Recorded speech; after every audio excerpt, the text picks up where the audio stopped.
Sebanyak 84 penerbangan rute Timur Tengah dari dan menuju Bandara Internasional Soekarno-Hatta Tangerang dibatalkan hingga Rabu 4 Maret 2026. Pembatalan ini merupakan imbas berlanjut kebijakan penutupan wilayah udara di sejumlah wilayah Timur Tengah. Sejumlah maskapai penerbangan dari dan menuju Timur Tengah belum bisa melayani perjalanan penumpang dan operasional penerbangan di Bandara Soekarno-Hatta.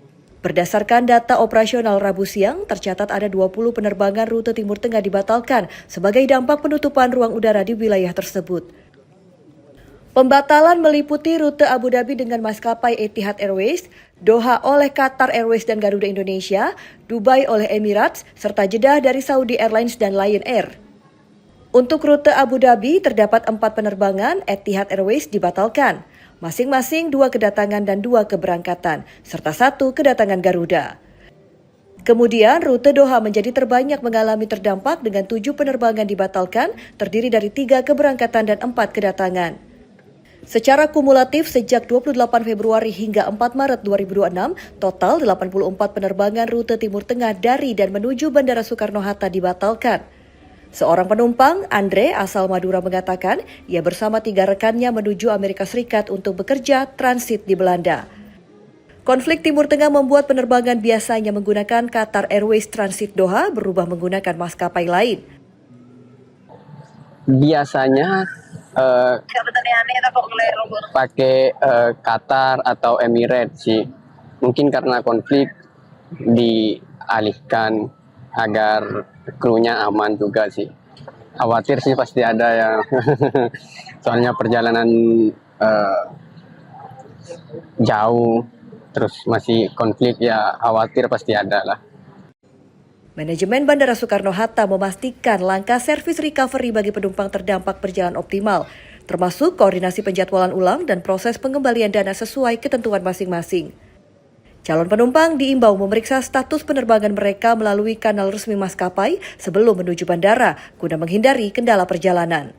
Meski penutupan wilayah udara di kawasan Timur Tengah masih berlangsung, namun operasional di Bandara Soekarno-Hatta berjalan normal termasuk penerbangan domestik. Pihak bandara memastikan seluruh layanan penumpang berjalan sesuai prosedur serta terus memantau perkembangan situasi secara berkelanjutan. Dari Tangerang, Banten, Mujib Latumairisa, Berita Nasional TV. Pemerintah memastikan akan mengawal kesiapan arus mudik dan balik saat perayaan Idul Fitri tahun 2026. Menteri Koordinator Bidang Infrastruktur dan Pembangunan Kewilayahan Agus Harimurti Yudhoyono atau AHY menerangkan fokus pemerintah tidak hanya kelancaran lalu lintas, tetapi juga kelayakan infrastruktur dan penurunan biaya perjalanan. Hal ini diungkapkan AHY usai mengikuti kegiatan buka bersama Partai Demokrat di Hotel Fairmont, Jakarta pada Rabu 4 Maret 2026.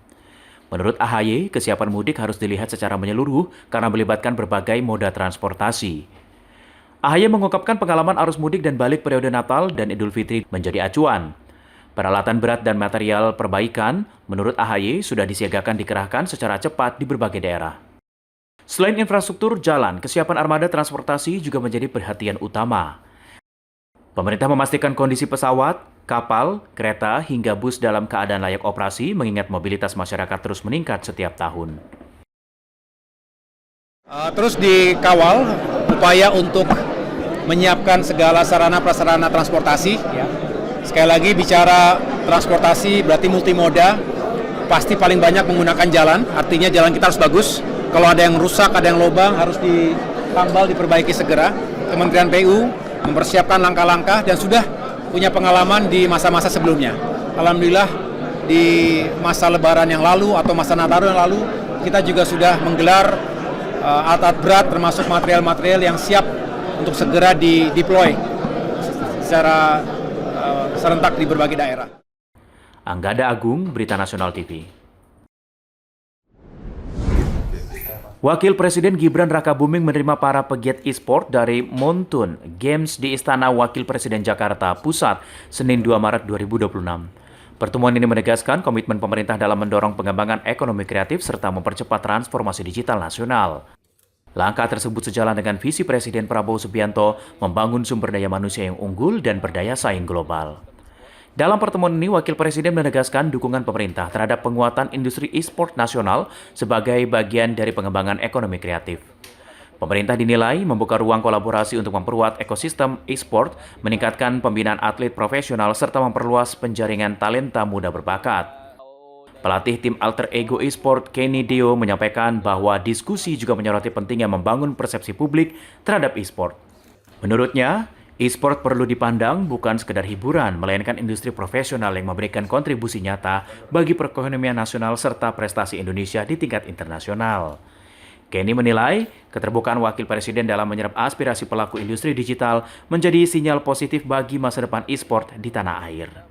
Ia menyebut saat ini ekosistem e-sport terus berkembang dan bahkan telah merambah ke dunia pendidikan, dengan sejumlah sekolah mulai mengintegrasikan sebagai kegiatan ekstrakurikuler untuk mendukung pembinaan talenta sejak usia dini. Mau nge-build e-sport jadi lebih besar aja sih, dan lebih common di mata orang. Untuk pesannya mungkin tadi kita sebagai pemain e-sport udah senang banget, karena dari segi WordPress juga mau ngedukung banget kita dari segi apapun, mau dari segi ekosistemnya, dari segi pro player atau calon-calon bibit pro player, atau dari pihak sekolah pun atau apapun. Tim Liputan Berita Nasional TV.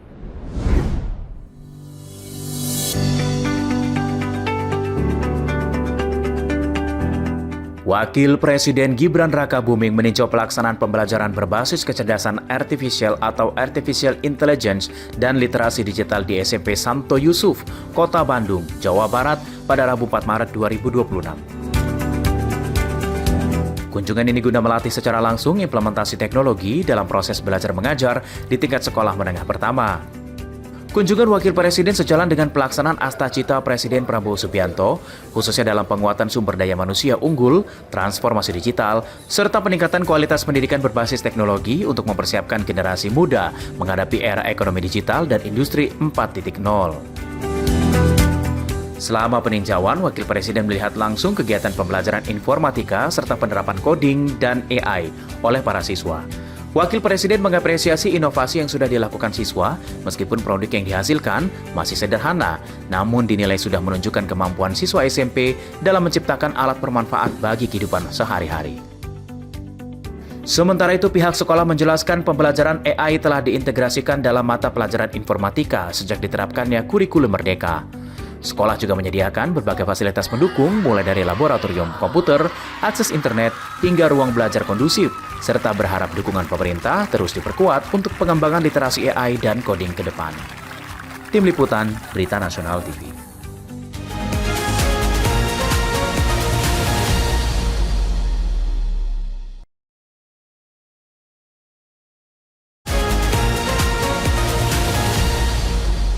Ketua Komnas Perempuan Dewan Perwakilan Rakyat melalui Badan Legislasi menggelar rapat dengar pendapat umum terkait penyusunan rancangan Undang-Undang Perlindungan Pekerja Rumah Tangga atau RUU PPRT di Kompleks Parlemen Senayan, Jakarta pada Kamis 5 Maret 2026. Ketua Badan Legislatif DPR RI fraksi Gerindra, Bob Hasan, membuka rapat yang dihadiri 10 anggota DPR dari 5 fraksi. Rapat dinyatakan terbuka untuk umum dan tidak diselenggarakan untuk mengambil keputusan.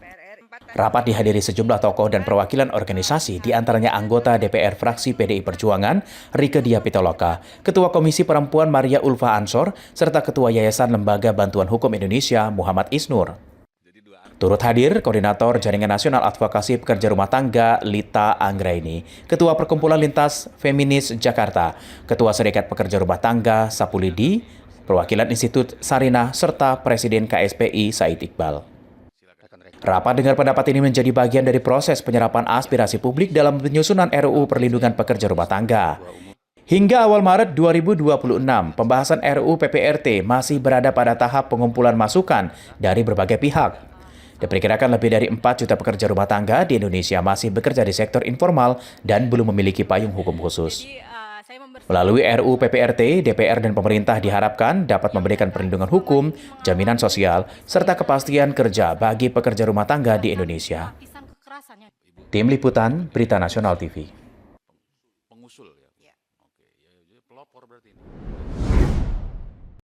Pembahasan rancangan Undang-Undang Ketenagakerjaan dan RUU Perlindungan Pekerja Rumah Tangga segera memasuki tahap penjaringan aspirasi publik. Wakil Ketua DPR RI, Sufmi Dasko Ahmad, menyatakan DPR segera memulai rapat dengar pendapat umum terkait RUU Perlindungan Pekerja Rumah Tangga atau PPRT, serta RUU Ketenagakerjaan. Hal ini disampaikan Dasko usai menerima perwakilan Konfederasi Serikat Pekerja Seluruh Indonesia atau KSPSI dan Konfederasi Serikat Buruh Seluruh Indonesia atau KSBSI di Gedung DPR RI Jakarta pada hari Selasa 3 Maret 2026. Ya, jadi memang kalau per tanggal 5 ini kita akan mulai public hearing untuk PPRT. Dan setelah Lebaran nanti masuk termasuk dengan Undang-Undang Cipta Kerja ini kita adakan public hearing. Karena ini juga membahas beberapa isu sensitif dan juga harus disepakati oleh pihak-pihak sehingga kita akan adakan secara berkala. Demikian. Dalam pertemuan ini, Dasko menegaskan DPR akan melibatkan secara penuh seluruh pemangku kepentingan dalam pembahasan dan rancangan undang-undang tersebut, termasuk serikat buruh dan asosiasi pengusaha. PR pemerintah, serikat pekerja dan asosiasi pengusaha, pengusaha juga ikut supaya kemudian kita dapatkan satu undang-undang yang memang nantinya telah disepakati oleh semuanya. Demikian. Sementara itu, Presiden KSPSI Andi Gani Nenawea mengapresiasi komitmen pemimpin DPR dalam menindaklanjuti aspirasi kalangan buruh. Ia menyebut pimpinan DPR akan mendorong komisi terkait untuk segera mengundang seluruh pihak dalam pembahasan. Secara langsung, soal public hearing, Pak Dasko akan mendorong segera Komisi 9 bersama seluruh stakeholder agar secara aktif mengundang buruh dan juga pengusaha karena supaya ada keseimbangan. Lalu soal May Day, tadi kami juga mengundang Serikat Buruh sendiri telah menyiapkan sejumlah usulan yang akan disampaikan dalam pembahasan RUU Ketenagakerjaan. Isu yang menjadi perhatian antara lain pengupahan, outsourcing, pesangon, perjanjian kerja waktu tertentu atau PKWT, hingga mekanisme pemutusan hubungan kerja. Selain itu, buruh juga menyoroti praktik pemberangusan serikat pekerja atau union busting yang dinilai masih terjadi di sejumlah perusahaan di Indonesia. Sebelumnya DPR menyatakan akan menindaklanjuti tuntutan kalangan buruh agar RUU Ketenagakerjaan segera dibahas dan disahkan. Badan Legislasi DPR bersama dengan pemerintah telah memasukkan rancangan undang-undang tersebut ke dalam program legislasi nasional atau prolegnas prioritas. Langkah ini merupakan tindak lanjut atas putusan Mahkamah Konstitusi yang meminta DPR dan pemerintah membentuk Undang-Undang Ketenagakerjaan yang baru. Mahkamah menilai Undang-Undang Nomor 13 Tahun 2003 tentang Ketenagakerjaan sudah tidak lagi utuh karena telah berulang kali diuji di Mahkamah Konstitusi dan sebagian substansinya diubah melalui Undang-Undang Cipta Kerja. Oleh karena itu, DPR dan pemerintah diminta menyusun regulasi baru yang lebih komprehensif guna memberikan kepastian hukum di bidang ketenagakerjaan. Restu Wulandari, Ade Chandra, Berita Nasional TV.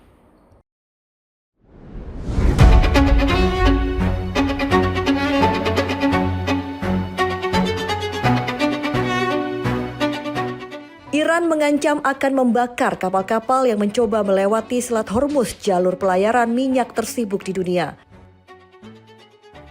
Sebelumnya, seorang komandan senior dari Korps Garda Revolusi Iran atau IRGC mengatakan Selat Hormuz telah ditutup pada Senin 2 Maret 2026. Ia memperingatkan setiap kapal yang mencoba melintasi jalur air tersebut akan menjadi sasaran. Selat ini berfungsi sebagai jalur vital perdagangan minyak global yang berada di antara Oman dan Iran. Sekitar 13 juta barel per hari melewatinya pada tahun 2025, mewakili sekitar 31% dari seluruh aliran minyak mentah melalui laut. Pemblokiran selat ini berpotensi melambungkan harga barang dan jasa di seluruh dunia karena kenaikan harga minyak berdampak pada ekonomi global. China, India, dan Jepang merupakan importir utama minyak mentah melalui jalur ini yang akan sangat terdampak dengan penutupan selat ini. Selat Hormuz merupakan salah satu rute pelayaran terpenting di dunia dan titik krusial untuk transit minyak. Jalur ini seperti sebuah koridor sempit di perairan. Lebarnya sekitar 50 km di pintu masuk. Pada titik tersempitnya, selat ini hanya selebar 33 km. Lajur sempit ini menghubungkan Teluk Persia dengan Laut Arab. Meski ukurannya sempit, selat ini cukup dilalui kapal tanker minyak mentah terbesar di dunia yang merupakan produsen minyak dan gas utama di Timur Tengah maupun para pelanggannya. Per Senin 2 Maret 2026, harga minyak mentah Brent menjadi acuan global yang sempat mencapai $82 Amerika Serikat atau setara 1,38 juta rupiah per barrel.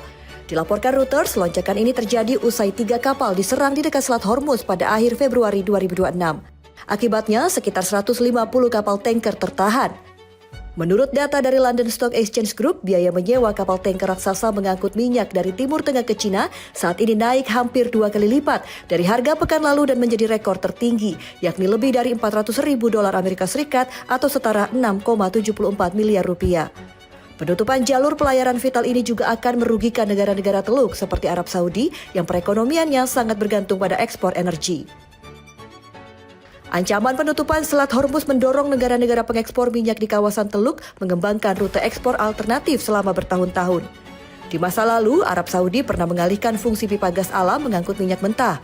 Uni Emirat Arab menghubungkan ladang minyak di daratan dengan pelabuhan Fujairah di Teluk Oman melalui pipa dengan kapasitas harian minimal 1,5 juta barrel. Minyak dialihkan melalui infrastruktur alternatif menghindari Selat Hormuz. Ini menyebabkan penurunan pasokan sebesar 8 hingga 10 juta barrel per hari. Well, some of the European nations have been helpful and some haven't, and I'm, very surprised. Presiden Amerika Serikat Donald Trump memicu guncangan diplomatik hebat di internal NATO setelah melontarkan ancaman keras kepada negara-negara sekutu Eropa. Trump mengancam akan memutus semua hubungan dagang dengan Spanyol dan menyerang integritas Perdana Menteri Inggris Keir Starmer akibat penolakan mereka memberikan akses pangkalan militer untuk operasi serangan militer ke Iran. Pernyataan itu disampaikan Trump saat bertemu Kanselir Jerman Friedrich Merz. Ini menandai retak hubungan Washington dengan sejumlah mitra Eropa di tengah eskalasi konflik di Timur Tengah. Dalam pertemuannya dengan Kanselir Jerman dari Jerman, Trump membahas negara-negara NATO menolak memberi izin penggunaan pangkalan militer mereka untuk menyerang Iran. Trump secara khusus menargetkan Spanyol dan akan memutus semua perjanjian dagang dengan Spanyol karena dianggap tidak kooperatif. Menurut Trump, sejumlah sekutu Eropa tidak cukup berkontribusi dalam belanja pertahanan dan tidak mendukung langkah militer Washington. Selain itu, Trump melontarkan kritik tajam kepada Perdana Menteri Inggris Keir Starmer yang menolak memberi izin penggunaan pangkalan militer Inggris dalam gelombang pertama serangan terhadap Iran pada Sabtu 28 Februari 2026. Menanggapi tekanan Washington, Perdana Menteri Keir Starmer menunjukkan sikap tegas dalam pidatonya di Parlemen Inggris. Ia menegaskan kebijakan luar negeri Inggris tidak akan didikte kepentingan sepihak negara lain yang berisiko memicu konflik lebih luas. Sikap Starmer ini dijuluki publik Inggris sebagai Moment Love Actually, merujuk pada adegan film populer di mana pemimpin Inggris berani melawan tekanan Presiden Amerika Serikat.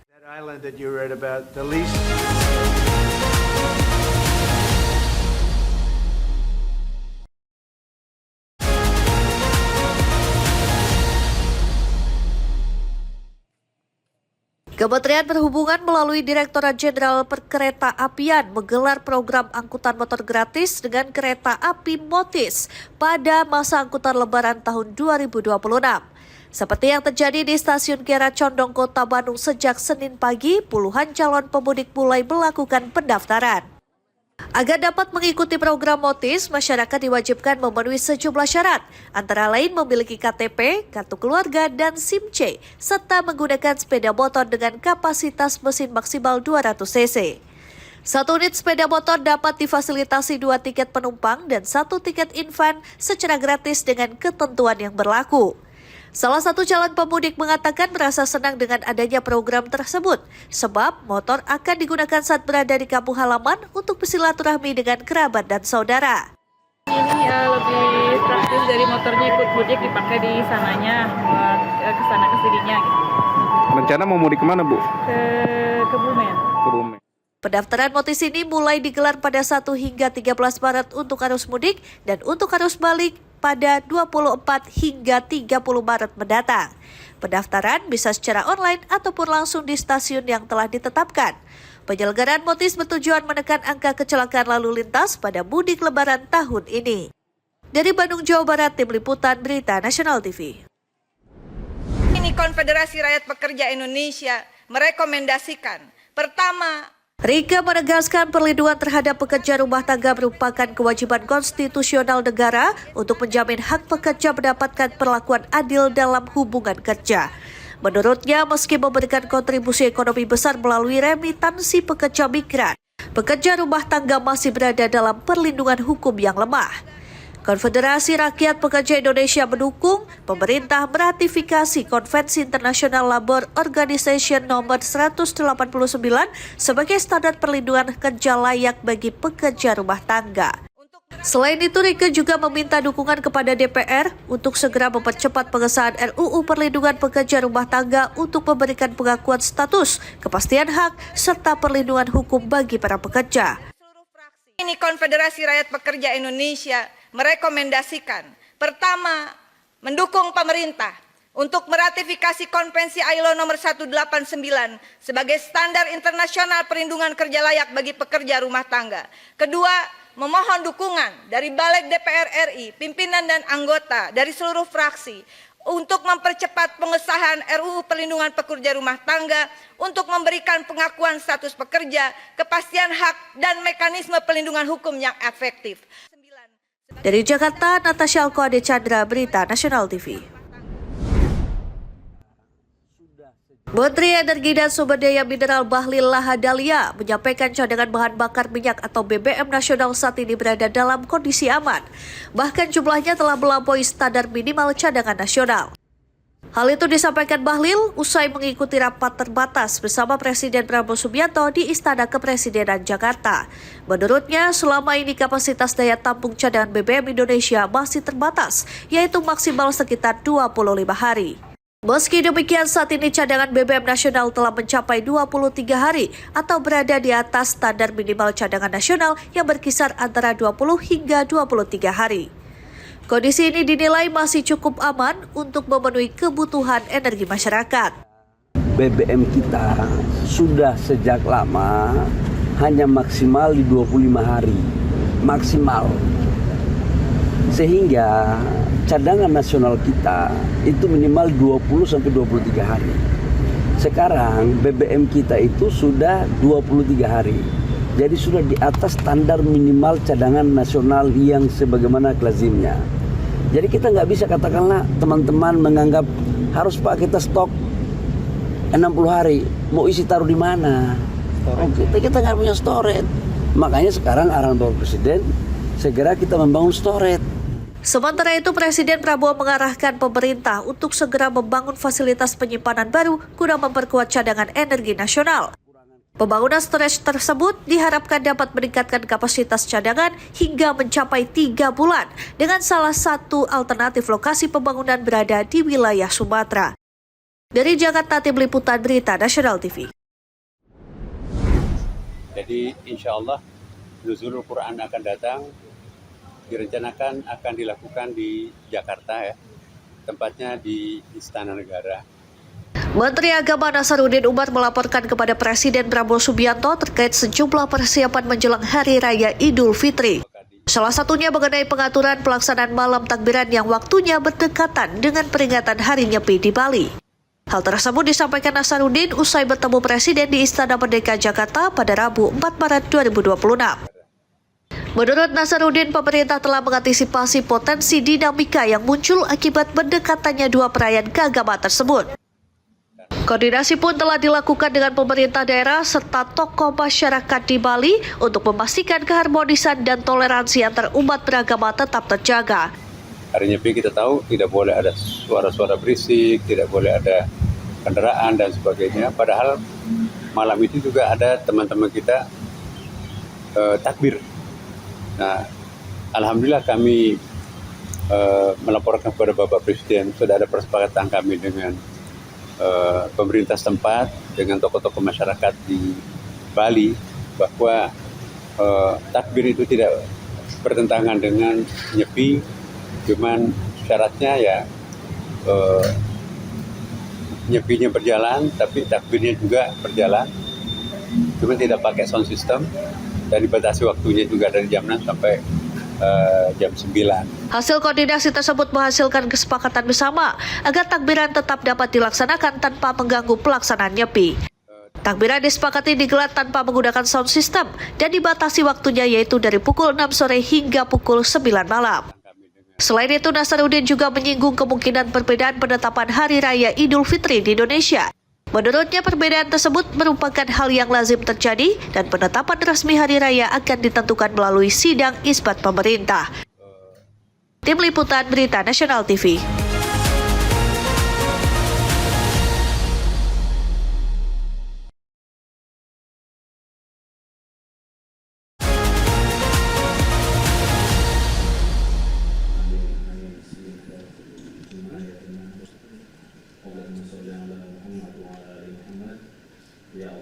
Di tengah percepatan transformasi digital, sebuah ikhtiar strategis untuk menghadirkan teknologi yang berpijak pada nilai-nilai agama resmi diluncurkan. Bertempat di Auditorium Perpustakaan Nasional Republik Indonesia, Jalan Merdeka Selatan, Jakarta pada Rabu, grand launching platform kecerdasan buatan atau AI keislaman bernama Aiman dan Aisyah. Peluncuran ini dilakukan langsung di Auditorium Perpustakaan Nasional Jakarta dengan dihadiri Wakil Menteri Komunikasi dan Digital Nezar Patria. Wakil Menteri Komunikasi dan Digital Nezar Patria mengungkapkan pihaknya menyambut baik dengan kehadiran platform Aiman dan Aisyah yang berbasis AI. Dirinya menilai Aiman dan Aisyah juga menjadi representasi nyata kecerdasan buatan yang dirancang khusus untuk mendukung ekosistem konten keislaman yang terkurasi. Ini semacam aplikasi yang berbasis chatbot seperti itu dengan web base dan ditujukan untuk konsultasi atau tanya jawab seputar Islam gitu. Dan kita menyambut baik karena ini merupakan salah satu upaya atau ikhtiar dari sejumlah media untuk bisa mengadopsi teknologi artificial intelligence sesuai dengan kebutuhan masyarakat. Dan karena Republika kita kenal sebagai media dengan pembaca Muslim yang cukup luas, jadi adopsi teknologi ini saya kira cukup tepat. Dan tadi saya juga sudah mencoba dengan mengajukan sejumlah pertanyaan. Jawabannya, responnya cukup cepat dan memang butuh ada semacam pengembangan, tetapi ini adalah awal yang baik. Karena itu kita menyambut gembira peluncuran Aiman dan Aisyah ini. Semoga dia makin memperkaya khazanah adopsi teknologi artificial intelligence di negeri kita. Dalam kesempatan yang sama, jurnalis senior praktisi AI Andi Muhyiddin mengatakan kehadiran Aiman dan Aisyah ini dilandasi oleh kebutuhan real umat terhadap jawaban keagamaan yang cepat dan terpercaya. Mencari-cari jawaban yang katakanlah ngawur gitu ya, asal gitu. Saya kira itu lebih baik daripada kemudian menyesatkan pengguna gitu. Tapi boleh nggak tanya soal agama ke AI itu, apa mungkin ada syarat-syaratnya? Ya, secara prinsip sebenarnya kan kita menanyakan hal agama itu selama ada sumber yang jelas dan bisa dipercaya, itu menurut saya masih bisa dipertanggungjawabkan. Dari Jakarta, Tim Liputan Berita Nasional TV. Layaknya pengunjung, pasangan kekasih berbaju hitam ini terlihat mendatangi kasir untuk bermain biliar di sebuah kafe di Jalan Sudirman, Kota Tanjung Balai, Sumatera Utara. Namun ini adalah modus mereka untuk mengamati situasi.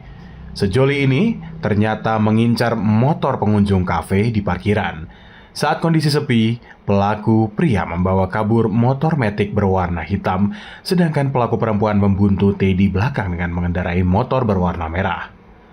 Selang beberapa hari, warga mengendus keberadaan keduanya di dalam rumah. Warga yang kesal sempat menganiaya pasangan sejoli tersebut. Beruntung, polisi tiba di lokasi dan berhasil menyelamatkan nyawa keduanya dari amuk massa.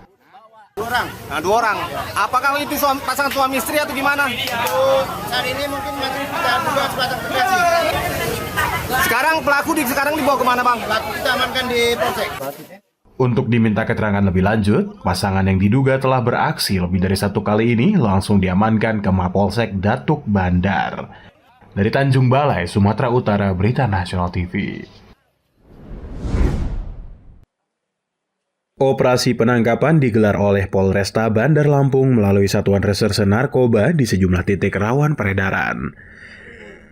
Dari total 58 orang yang diamankan, 52 orang merupakan laki-laki dan 6 orang perempuan dengan peran berbeda dalam jaringan peredaran. Sebanyak 30 tersangka berperan sebagai pengedar, 4 orang sebagai kurir, dan 24 orang lainnya merupakan pemakai. Mereka ditangkap di lokasi berbeda, mulai dari kawasan permukiman hingga titik yang diduga sering digunakan sebagai tempat transaksi. Dari tangan para pelaku, petugas menyita barang bukti berupa sabu seberat 100,7 gram, ganja 1044 gram, tembakau sintetis 93,36 gram, serta 34,5 butir ekstasi yang siap diedarkan. Polisi menegaskan operasi ini akan terus ditingkatkan selama bulan suci Ramadan dan menjelang Idul Fitri, guna menjaga situasi Kamtibmas tetap kondusif dan mencegah peredaran narkoba meluas.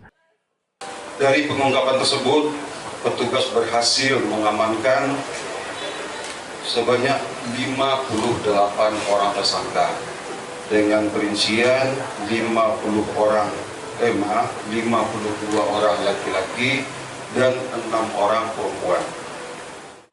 Dari Bandar Lampung, jurnalis Berita Nasional TV. Beragam barang haram narkoba ini merupakan barang bukti yang berhasil diungkap petugas Satres Narkoba Polres Metro Jakarta Pusat dalam operasi yang digelar sejak November 2025 hingga Februari 2026. Selain 109,4 kg sabu-sabu, barang bukti lainnya adalah 1.000 butir lebih pil ekstasi, ratusan gram ganja kering, 920 piece cartridge berisi cairan narkotika, serta 208.105 obat terlarang. Seluruh barang bukti tersebut didapat dari 8 pengungkapan kasus berbeda dengan melibatkan 13 kurir dan pengedar yang merupakan jaringan lintas Aceh, Sumatera, dan Jakarta. Dengan total barang bukti yang berhasil diungkap senilai 130 miliar rupiah, polisi mengklaim telah menyelamatkan 620.000 jiwa generasi muda dari bahaya narkoba. Dalam kurun waktu tersebut, ada 8 kasus atensi dengan jumlah tersangka sebanyak 13 orang yang merupakan bagian dari jaringan peredaran narkotika Aceh, Sumatera, dan Jakarta. Akibat perbuatannya, ke-13 tersangka dijerat dengan Undang-Undang Nomor 35 Tahun 2009 tentang narkotika dengan ancaman hukuman 6 hingga paling lama 20 tahun penjara. Sementara seluruh barang bukti tersebut langsung dimusnahkan dengan cara dibakar karena telah memiliki kekuatan hukum tetap dari Pengadilan Negeri Jakarta Pusat. Dari Jakarta Pusat, jurnalis Berita Nasional TV.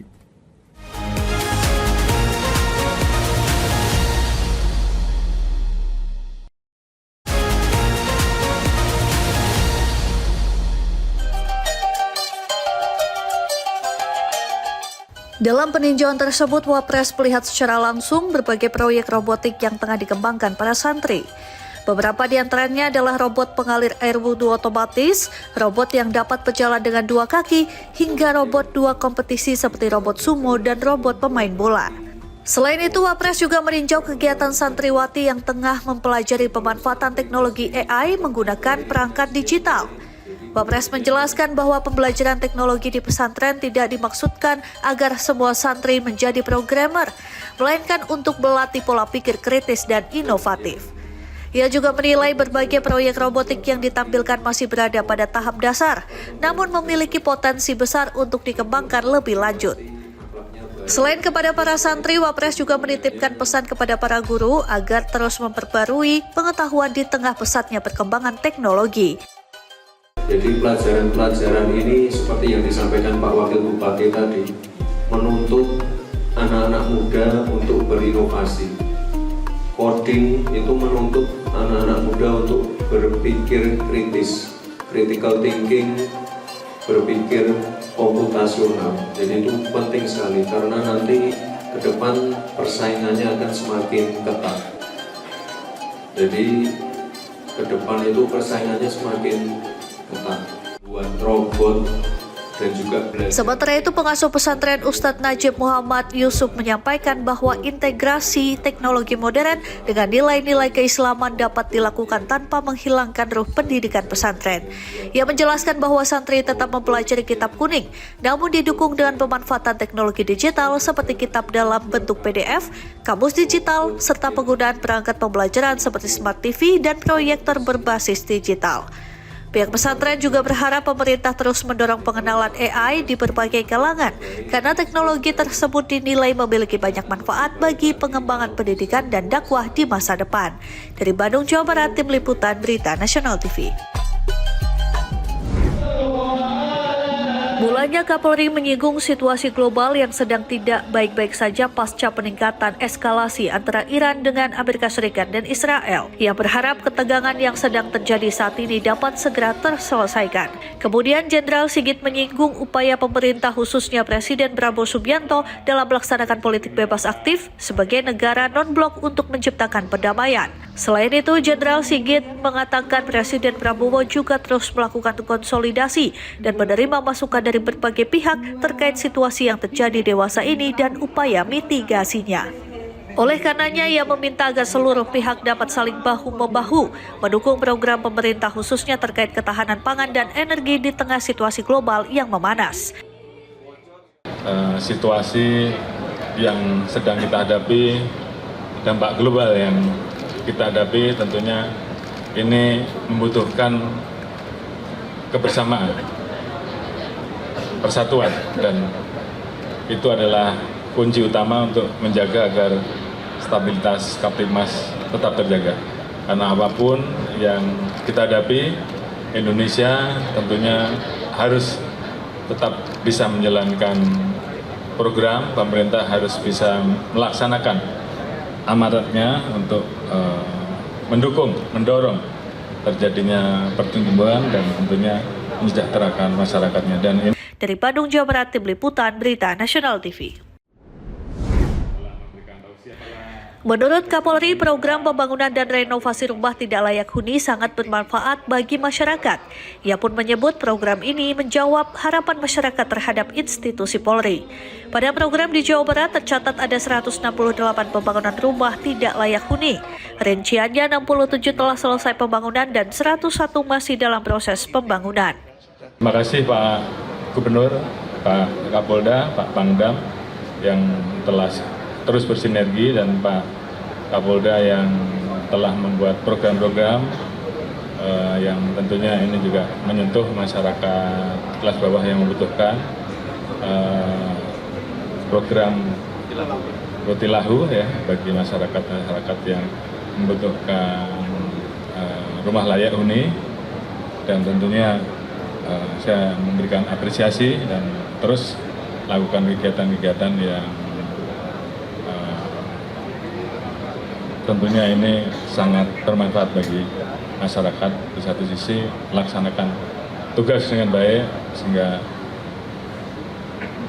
apa yang menjadi harapan masyarakat tentang Polri harus bisa melaksanakan dan mendengar apa yang menjadi aspirasi dan harapan masyarakat, sehingga kemudian sebagian hari institusi ini bisa melaksanakan tugas sesuai dengan harapan dan apa yang diinginkan oleh masyarakat. Dalam kesempatan ini, Jenderal Sigit meminta masyarakat menjaga persatuan dan kesatuan, apalagi situasi global yang tak pasti dan eskalasi di Timur Tengah yang meningkat.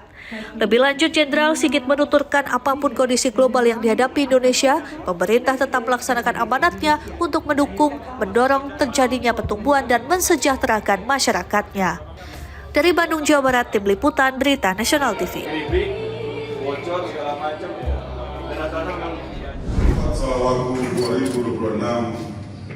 Dalam rangka kesiapan pengamanan Idul Fitri 1447 Hijriah, Polda Maluku menetapkan sebanyak 78 pos pengamanan, pos pelayanan, dan pos terpadu di berbagai wilayah Maluku.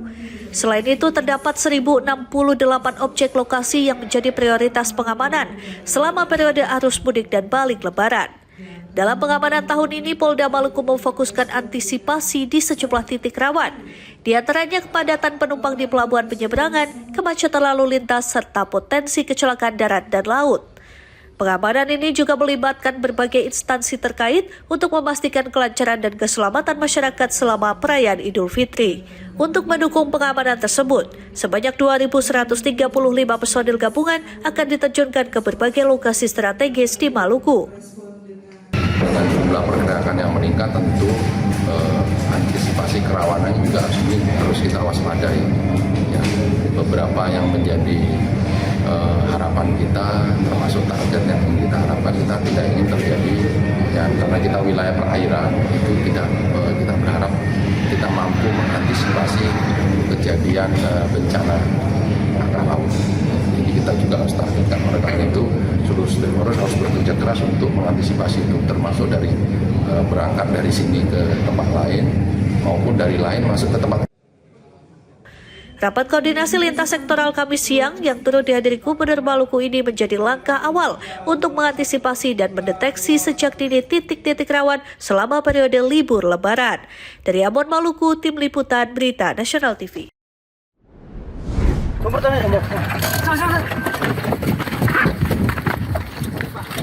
Inilah rekaman video amatir saat petugas menangkap seorang pelaku pencurian dengan kekerasan berinisial AK di Kecamatan Sekampung Udik, Kabupaten Lampung Timur, Lampung. Penangkapan berlangsung dramatis, sebab pria yang diketahui merupakan warga Kabupaten Waikanan ini berusaha kabur dengan masuk ke dalam perkebunan singkong warga sebelum akhirnya dikepung petugas. Polisi menyebut AK merupakan seorang residivis dan pemimpin dari komplotan begal sadis yang sudah beraksi berulang kali. Pada September 2025 lalu, ia bahkan dilaporkan tega membacok punggung dan jari korbannya yang merupakan seorang petani dengan golok hingga putus, lalu kabur membawa sepeda motor korban.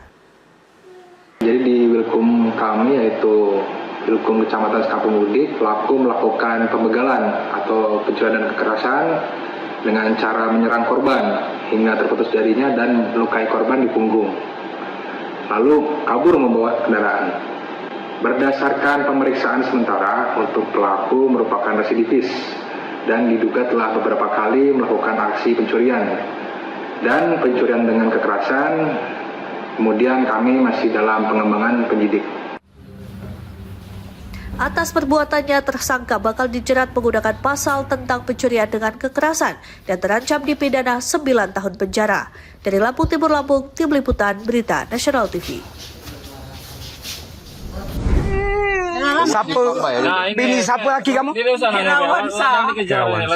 Aksi pencurian dengan kekerasan yang sempat viral di media sosial terhadap 2 ASN akhirnya diungkap jajaran Polsek Merapi Barat, Polres Lahat, Sumatera Selatan. Seorang pria berinisial DRS, warga kota Palembang ini ditangkap kurang dari 1 jam setelah melakukan aksi penodongan di Simpang 4 PT Bau, Desa Negeri Agung, Kecamatan Merapi Barat, Kabupaten Lahat. Kapolsek Merapi Barat Ibtu Chandra Kirana menyebutkan, peristiwa bermula ketika pelaku lebih dulu mencuri sepeda motor Honda Beat Street warna biru yang terparkir di depan rumah korban Arsal Effendi di Desa Lubuk Betung, Kecamatan Merapi Selatan. Saat melintas di simpang jalan PT Bau, pelaku melihat korban lain. Elpia, seorang guru, tengah mengendarai sepeda motor Honda Scoopy warna putih. Pelaku kemudian menghentikan korban dan menodongkan senjata tajam jenis parang. Dalam kondisi terancam, korban tidak mampu melawan dan pelaku berhasil membawa kabur sepeda motor tersebut. Aksi tersebut memicu kepanikan warga dan cepat menyebar di media sosial. Petugas dan warga melakukan pengajaran dan memblokade sejumlah titik di jalur lintas Muara Enim, Lahat. Pengajaran itu berlanjut hingga akhirnya pelaku ditangkap dan ditemukan bersembunyi di Desa Banjarsari, Kecamatan Merapi Timur. Jadi pada hari Senin tanggal 2 Maret 2026 itu di Simpang PT Bau di Kecamatan Merapi Barat, Kabupaten Lahat, itu telah terjadi pencurian dengan kekerasan, yang mana korbannya adalah seorang ibu-ibu dan seorang guru. Korban itu pada saat melintas itu diancam oleh seorang pelaku inisial D menggunakan sepeda motor, dan pada saat itu ini kejadiannya sempat viral di media sosial, dan akhirnya kendaraan korban yaitu motor Scoopy itu berhasil dilarikan oleh pelaku, namun dengan kecekatan dan kesigapan dari Polres Lahat dan Polsek Merapi, pelaku pada hari itu juga berhasil diamankan dan ditangkap di daerah Lahat. Dari tangan tersangka, polisi mengamankan 2 unit sepeda motor, yaitu Honda Scoopy putih BG 4050 EAW dan Honda Beat Street BG 2103 EAF. Atas perbuatannya tersangka dijerat pasal 479 ayat 1 Undang-Undang RI Nomor 1 Tahun 2023 tentang KUHP dengan ancaman pidana penjara. Dari Lahat, Sumatera Selatan, Tim Liputan Berita Nasional TV. Lari kejar, lari kejar.